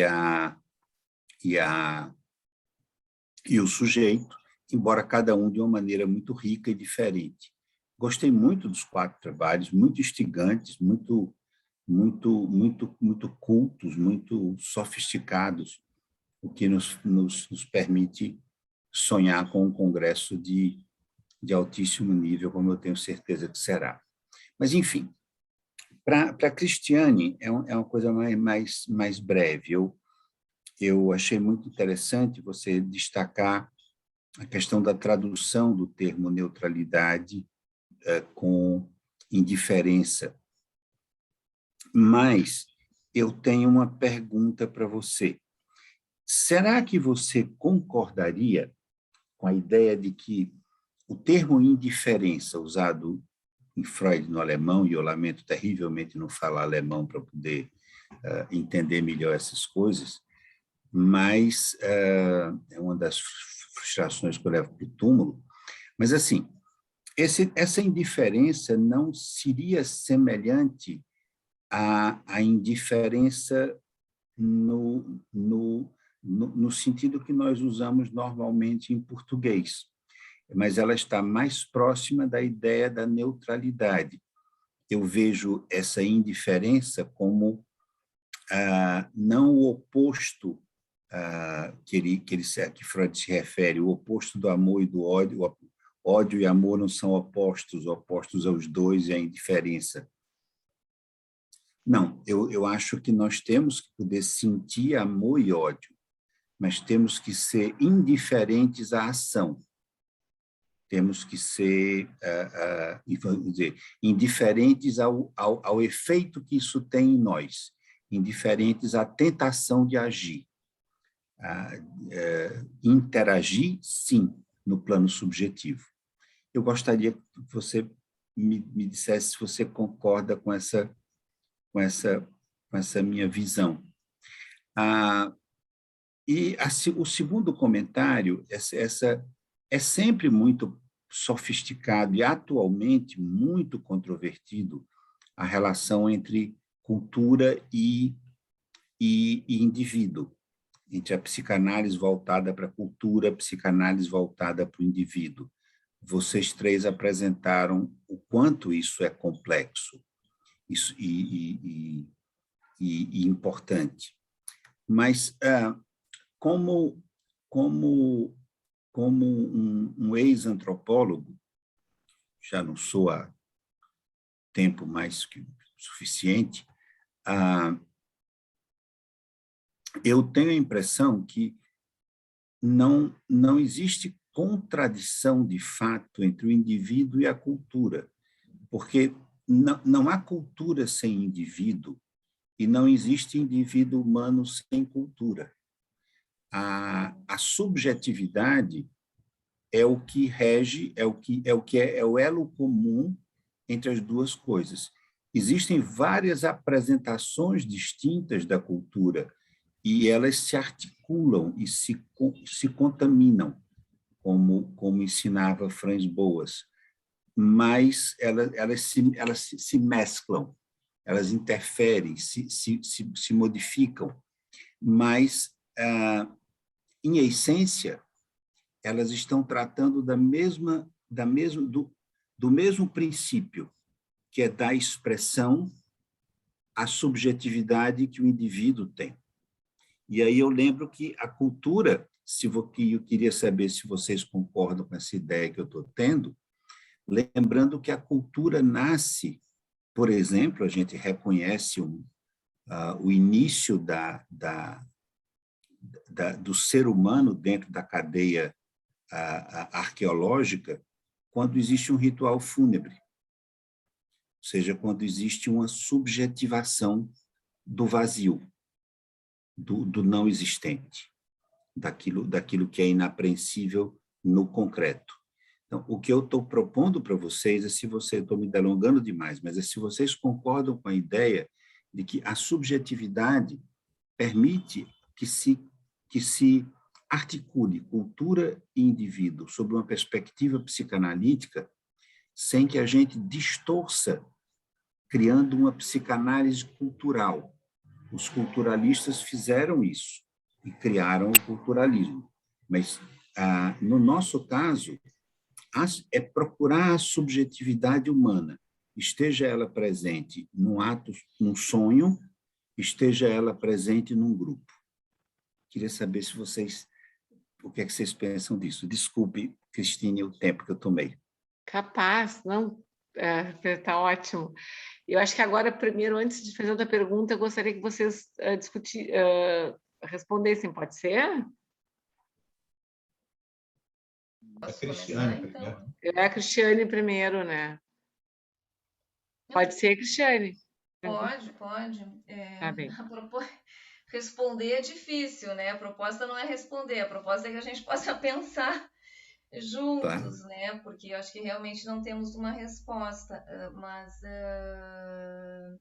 a ideia, sem dúvida, quando a gente está usando a palavra indiferença aqui, não tem nada a ver com a ideia do contrário do amor, que seria indiferença, né? Não estamos trabalhando com essa ideia, né? E é justamente, eu acho que nós temos uma dificuldade, eu acho que é na tradução para o português, né? Que é que palavra encontrar, para poder dar essa dimensão desta posição de escuta. Por isso que, na minha tentativa de usar esses termos, e que na tradução, essa última tradução, por exemplo, da autêntica, eles usam indiferença em francês, no alemão, e eles usam como se associando a ideia de neutralidade do Strache, né? Eles vão usar. O Freud, quando a gente pega ali sobre o amor de transferência, ele associa a indiferença à contra-transferência, na mesma frase. Então, por isso que ele está estabelecendo, parece, uma posição de escuta, né, de indiferença diante daquilo que está sendo, né, do discurso, de tal maneira que a gente não fique capturado pelos nossos preconceitos ou por aquilo que de alguma maneira desperta em nós. Por isso que a mim me parece que é uma exigência de trabalho para o analista, não é simples nem fácil, é extremamente trabalhoso essa posição de escuta. E que me pareceu muito interessante quando o Cabral, né, e o Abel Feist vão trabalhar com a ideia de atenção flutuante, ou seja, eles fazem um deslizamento para justamente associar isso que ele está chamando de diferença à atenção flutuante. Me pareceu muito interessante pensar sobre isso, né? Porque isso tem a ver com o nosso fazer clínico o tempo todo, e especialmente dentro daquilo que até o Bernard que eu toquei e o Bernard tocou também, que tem que ver com isso, né? Que vai invadindo os divãs e que vem da cultura, seja da instituição que estamos, quando habitamos o mesmo ambiente, dos analisamos, por exemplo, né? Ou seja, do que vem da cultura, vamos dizer, do ambiente ao qual vivemos socialmente. Então, me parece aí que temos uma questão, o tema, né, da função do analista é um tema que me interessa muito, por isso que abordei por esse caminho. Não sei se ajuda a pensar, mas foi por aí que fui montando a minha ideia. Bruno, queres falar? Está sem microfone. Depois do Maurício. Eu me interessei por essa questão de neutralidade. E a palavra que o Freud usa em alemão é Indifferenz. Só que indifferença em alemão não é indiferença em português, é equidistância.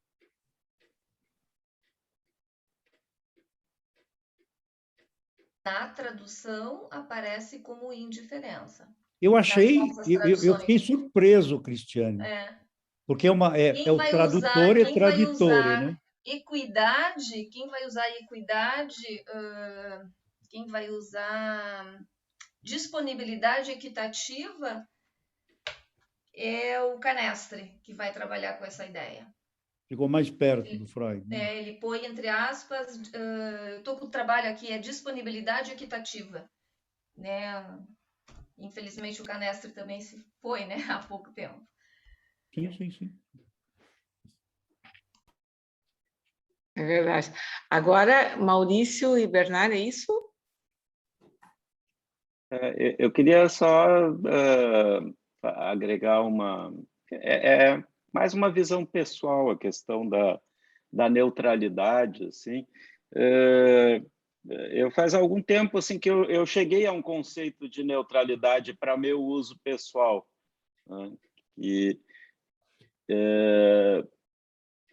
me parece que a essa altura, assim, desenvolvimento psicanalítico, a ideia de que a gente não participe, não julgue, não use a nossa personalidade é algo impossível, né? Então, já nem entra na questão de se é desejável ou não, por ser impossível de origem. Mas, assim, dentro de uma concepção de campo, a gente poderia pensar em diferença quase como uma decorrência da capacidade de consideração, bem no sentido que o Winnicott usou, né? No sentido de que se a gente realmente não acha que pode se apropriar da vida do paciente, no sentido de querer conduzir ou dirigir ou decidir o que deve ou não deve ser feito, me parece que isso é a neutralidade desejável e possível. Assim, reconhecer que a vida dele é dele, não é nossa. E que as decisões, os caminhos e os ônus e os bônus vão ser dele e a gente... Mas isso não significa que a gente vai ser indiferente a esse caminho, no sentido afetivo, mas que a gente vai respeitar, que a vida dele é dele e não vamos querer nos apropriar. Então, isso é uma ideia assim, que eu cheguei até agora, pelo menos pelos próximos 10 minutos, ainda me serve. E uma outra coisa já sobre a questão do indivíduo, né, que o Bruno levantou bem, assim, e o Alírio acho que complexizou bastante a questão, assim. Acho que todos nós vamos, assim, com toda a satisfação, renunciar a tentar responder, né? Assim, já que o Bion dizer que a resposta é a desgraça da pergunta, né? E a pergunta está muito bem colocada, assim. Mas eu só fiquei pensando assim na ideia de que no próprio conceito da palavra indivíduo, né, que quer dizer não dividido, né? Aquilo que não pode ser dividido, o indivíduo, o que né? já desde o início a gente vê que é uma ficção, né? Então, se a gente pensar que o indivíduo é um composto e não homogêneo, né? Não sei pelo nosso desejo narcísico de que seja um, ele não é um, né? E não é, e muito menos indivisível, né? Assim, então a cultura vai trazer um monte, vai deixar um monte de precipitados, assim. E eu acho que a gente nem tem como tentar assim chegar a uma definição final disso, assim, mas eu vou reforçar aí que assim um desenvolvimento interessante, questões interessantes. Eu acho que um antropólogo, né, que está vindo aí para conversar com a gente, que é o Everett, né, desenvolve bastante, está convidado a participar da conversa com ele, porque eu acredito que não exista ex-antropólogo, né? Uma vez, uma vez antropólogo, sempre, né? Tanto que está aí presente, né? Bernard? Bom, acho que essa questão aí da tradução ela é muito interessante, porque eu não conhecia essa tradução e quando a Cristiane falou em diferença, eu me arrepiei aqui, né? Porque realmente, em português, para a gente, indiferença é frieza, né? E acho que não é isso que a gente pensa da neutralidade, né? Por outro lado, talvez até, não sei aí como é que é o alemão, faça um certo sentido, porque também a imagem que Freud usa é aquela ideia, a imagem do cirurgião. Quer dizer, o cirurgião que usa lá o bisturi para lancetar a ferida e se afasta de qualquer emoção, né? Eu acho que, de certa forma, é assim. O cirurgião ele tem que ser frio, né? Tem que ser diferente. Ele está ali cortando, ele não pode se deixar tomar pelas emoções, porque pode dar alguma coisa errada. Quer dizer, é a imagem que Freud usa. Então, talvez, de alguma forma, tenha algum sentido por aí. Agora, eu acho que a prática clínica, a história da psicanálise, mostrou que, quer dizer, isso não é assim. Quer dizer, hoje, a intersubjetividade do analista, a subjetividade do analista, está aí muito presente em todas essas teorias da contra-transferência. Mas isso só realmente evoluiu depois foi no período pós-freudiano. Quer dizer, com Freud, isso não podia. O próprio Ferenc, né, que tinha muito dessa visão intersubjetiva, interrelacional, quer dizer, Freud continha muito, às vezes até com uma certa razão, porque o Ferenc, às vezes, ele extrapolava um pouco, mas Freud não gostava muito dessas ideias do Ferenc, da relação, da intersubjetividade.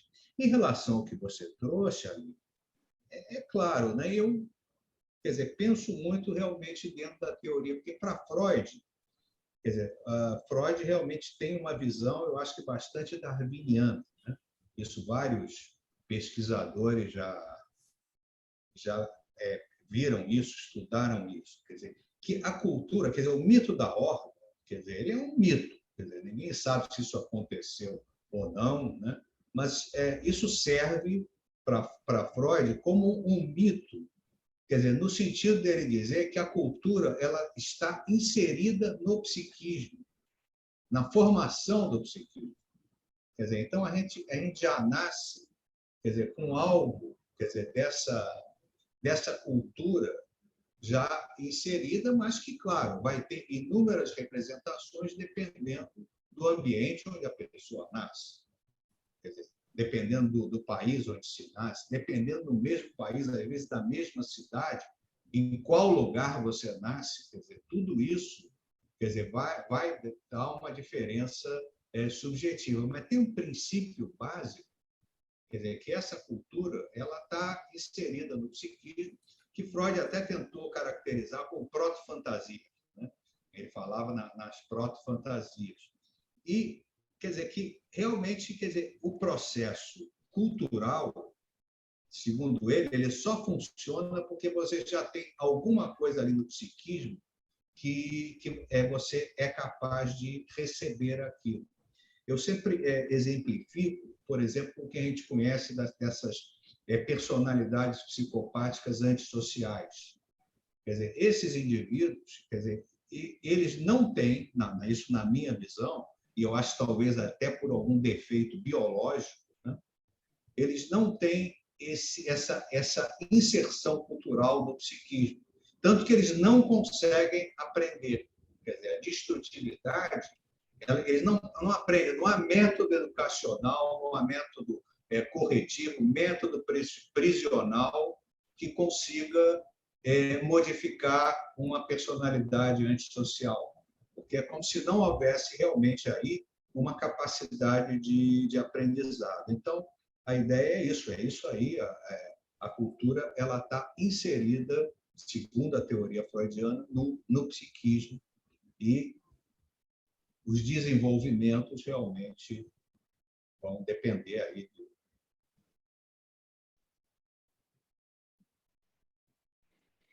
Diga. Fala. Cristine, Diga. posso entrar no debate só mais um pouquinho? Pode, acho que... Bom, eu acho que a ideia o Bernard pegou muito bem a ideia da indiferença. Não é frieza, é sentir sem intervir, é sentir sem agir. Eu estou envolvido no processo, eu participo dele, ele me move, ele mexe comigo, mas eu não ajo, porque, como destacou Maurício, a vida pertence ao sujeito, ao paciente, não a mim. Quanto à cultura, aí eu vou enfatizar ainda mais o que eu quis dizer. A cultura não se insere dentro do indivíduo. O indivíduo é que se insere dentro da cultura, porque as várias culturas diferentes, elas são formas de responder ou de traduzir no nível coletivo, para que elas possam ser ensinadas e transmitidas, a subjetividade individual.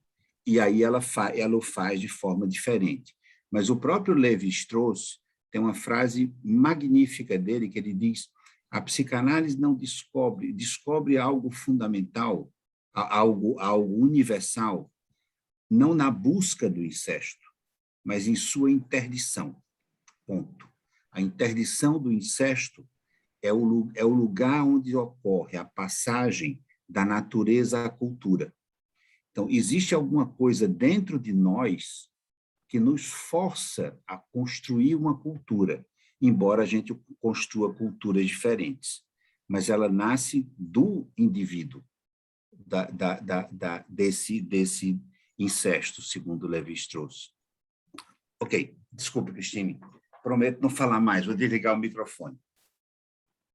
Não tem... Eu queria levantar uma questão. Pode falar. Uma questão que me ocorreu agora. Primeiro, dizer que eu achei assim, super interessante. Para mim, é como se estivesse sendo uma aula, né, de 4 grandes mestres e professores, né, nos ensinando coisas que, para mim, né, são conhecidas e outras não. Então, eu queria primeiro agradecer e cumprimentar. Acho que sim, acho que o nosso congresso promete, né, com todas essas, com todo esse potencial.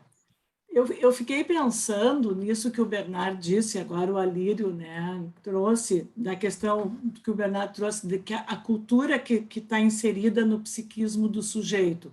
E o Alírio está fazendo uma proposta ao contrário, que talvez eu acho que, se a gente fosse pensar, eu acho que são 2 flechas que convergem, eu acho que não tem nem de um para um lado, nem de outro, eu acho que ambos, eu acho que tem uma confluência, talvez, aí. Mas pensando nessa questão da cultura estando inserida no psiquismo do sujeito desde a sua origem, eu fiquei pensando num diálogo com o que o Maurício trouxe, né? A questão do inconsciente tácito, né? Das teorias já, dessa questão assim, de que parece que tudo isso já está na nossa natureza desde sempre. Então, se a cultura já está inserida no psiquismo do sujeito, a gente nasce com esse inconsciente e com essas teorias, e é como se fosse uma coisa realmente eu fiquei pensando assim, nas lógicas, nas teorias, a gente vai se constituindo como se fosse um grande grupo, e onde é que ficam as subjetividades? A gente sabe como é que elas vão se desenvolvendo. Mas eu pensei num diálogo entre vocês dois, de como é que seria isso para ti, Maurício, que o Bernardo fala, né, da cultura estando inserido no psiquismo desde sempre, com a questão do que tu trouxe do inconsciente tácito, né? E a outra questão seria só uma dica que me ocorreu quando a Cristiane trouxe que o sonho é do sonhador, e que tem a ver com essa questão de neutralidade do analista, que tem um conto que ilustra muito bem, um conto muito agradável de se ler, que se chama O Gato Sou Eu, do Fernando Sabino. Não sei se vocês conhecem, uma vez até já sugeri para o Bernardo, numa outra vez que o Bernardo fez uma fala, né, que é um conto do Fernando Sabino, onde o paciente deitado no divã conta, eu não vou dar o spoiler todo, mas assim, uma palhinha, ele conta um sonho dizendo que tinha um gato preto atrás dele que fazia não sei o quê, não sei o quê. E o analista dizia, então esse gato sou eu. E o paciente disse, não, o gato sou eu porque o sonho é meu. E assim foi indo, né, o conto e a sessão toda, até eles não entraram num acordo, porque ambos queriam ser o gato, né? Então, acho que vale a pena procurar e ler, porque é muito ilustrativo e um conto muito bem escrito. Era isso. Não. Posso? Pode falar, mas claro. Posso, né? Eu achei interessante, Joyce, você falou assim situar dentro de um diálogo, e eu até pensei em levar esse diálogo, essa ideia, né, desse debate mais longe. Na verdade, não eu. O Everett, que tem uma posição muito contrária à ideia de uma natureza humana inata, né, determinada biologicamente, assim, ele defende muito bem assim isso, né? Vale a pena muito ler o livro dele. Mas ele coloca a posição dele dentro de uma longa tradição de um debate que é dos platônicos e aristotélicos, né? Então, nós estamos inseridos nesse debate aí, que é bastante antigo, na verdade, né? Assim, os platônicos numa ideia assim de que há um conhecimento, o conhecimento é inato e vem conosco, né? Tanto que o Platão chegava a dizer que não existe, que toda novidade é fruto do esquecimento, né? Porque na verdade nós teríamos um conhecimento e teríamos esquecido, precisaríamos relembrar dele. Enquanto Aristóteles defendia a posição contrária e o Everett se insere na tradição aristotélica, né? Então todo o desenvolvimento dele, enquanto que, por exemplo, Chomsky, né, fica na tradição platônica, assim.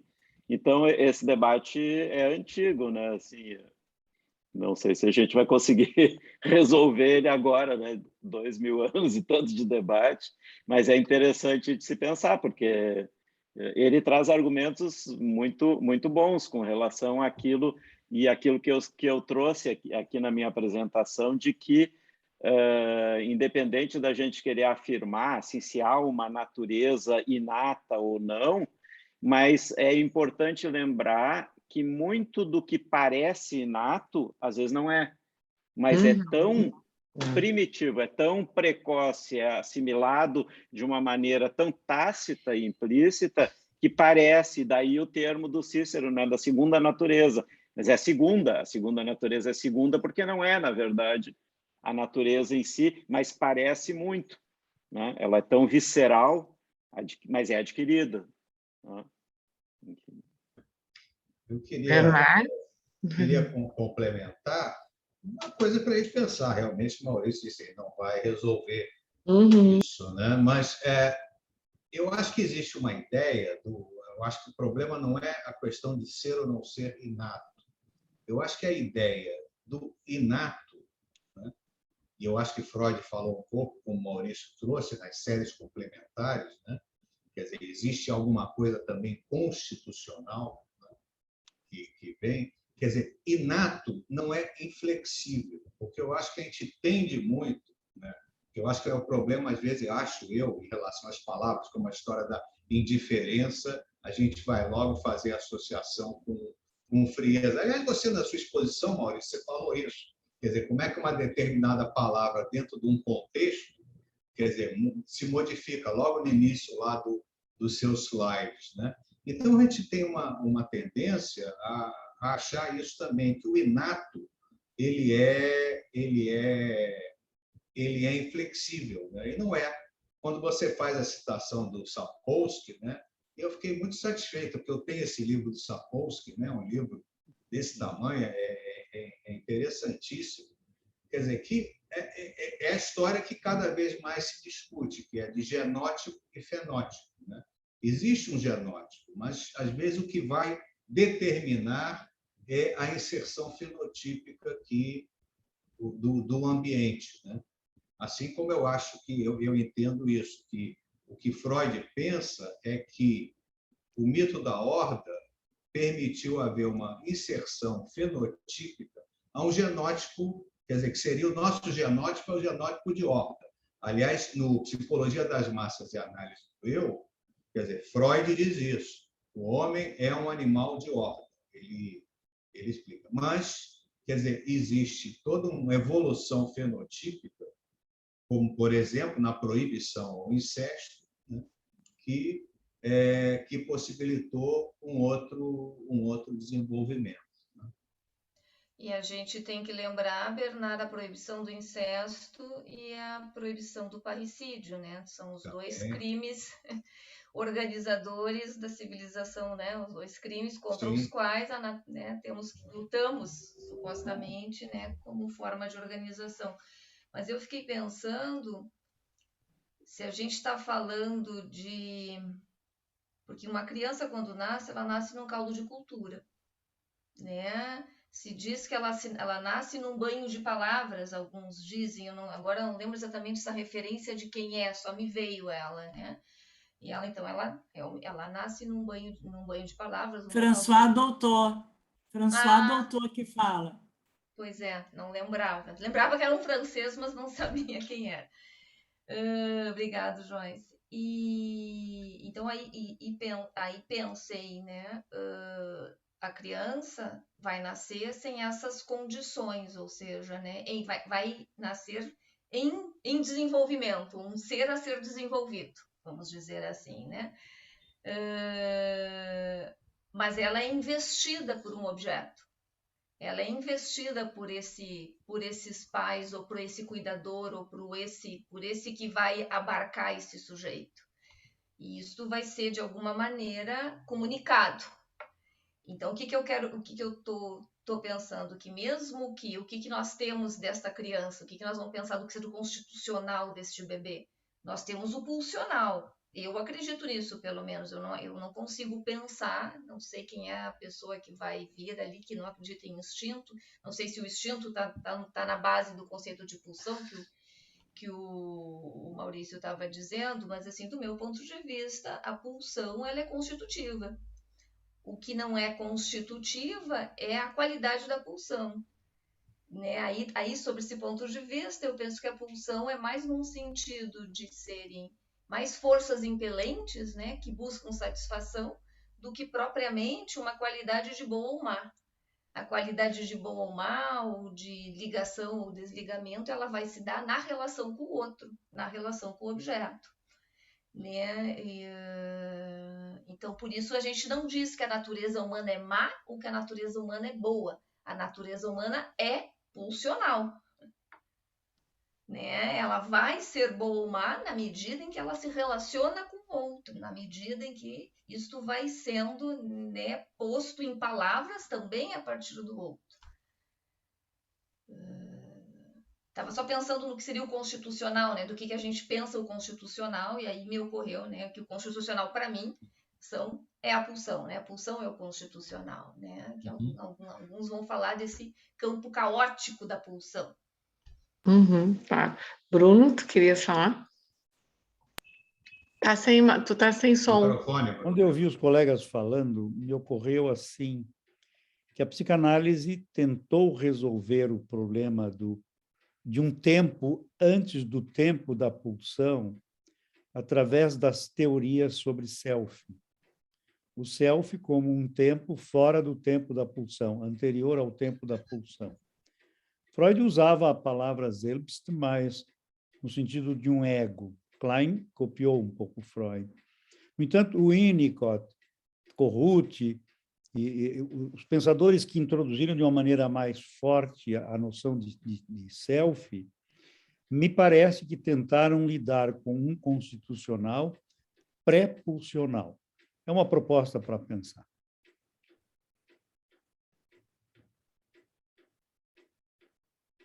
Bom, gente, eu não sei se alguém quer mais algum comentário, nós já estamos indo para 2 horas de...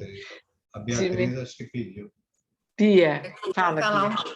Mas se quiserem encerrar, enfim. Não, capaz, pode, fale. Eu queria também parabenizar os palestrantes, palestras maravilhosas, eruditas, que deixam a gente pensando assim, né?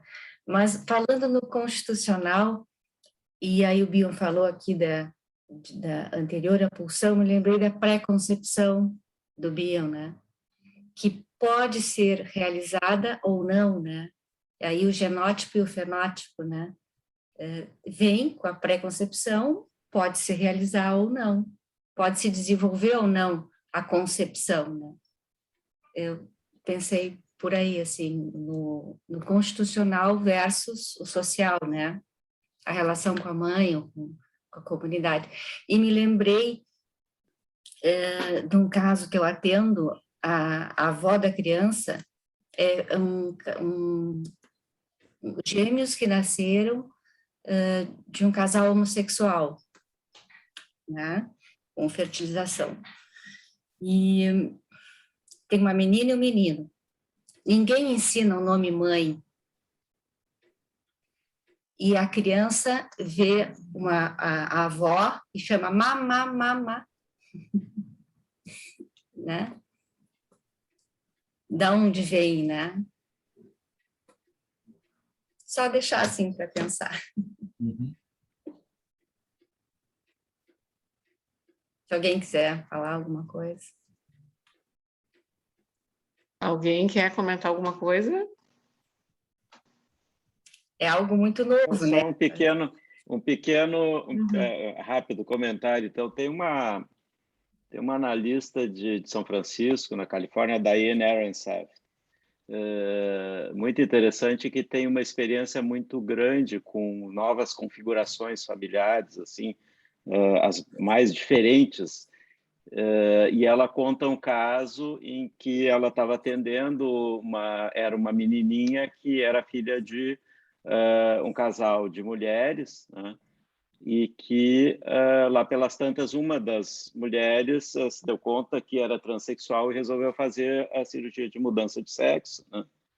E aí, enfim, eles estavam levando a criança para atendimento, para acompanhamento, e uma das mães, né, disse que, bom, agora ela vai ter o que ela sempre quis, uma mãe e um pai, né? E a menininha desatou a chorar e dizer, eu não quero uma mãe e um pai, eu quero as minhas 2 mamães. Então, no fim das contas, a gente tem que ouvir, né? E não achar que sabe de antemão, né? Mas a gente tem que ouvir admitindo que também pode não saber, né? Uhum.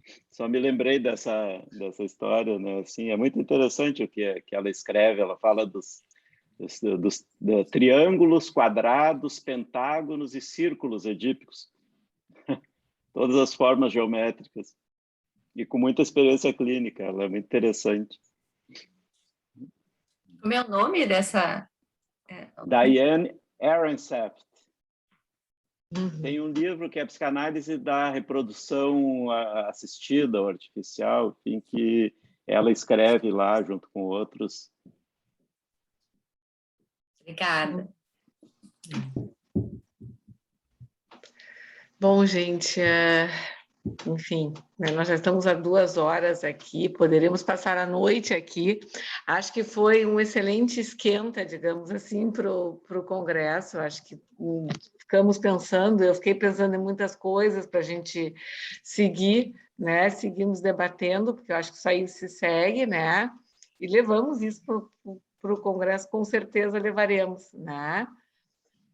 Então, assim, eu realmente quero agradecer muito a todos. Eu fiquei realmente encantada com todas as apresentações, todas se complementaram e vocês viram que o diálogo foi indo, foi abrindo e vai abrindo o campus. Eu acho que esse é o novo, esse é o que tem que ser, na verdade, né? A gente vai abrindo aquele velho ditado, né? Eu atirei no que eu vi, mas acabei, né, acertando talvez o que eu não via, porque não entraram os assuntos e a gente foi entrando, puxando, mas...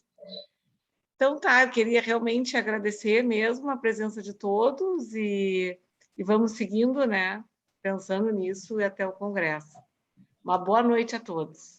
Então, tá. Boa noite. Obrigado. Boa noite, Até tchau. noite. Tchau. Amigos, Obrigada. Ali, Obrigada. Dani, Tchau, Maurício. tchau. Tchau. Obrigado.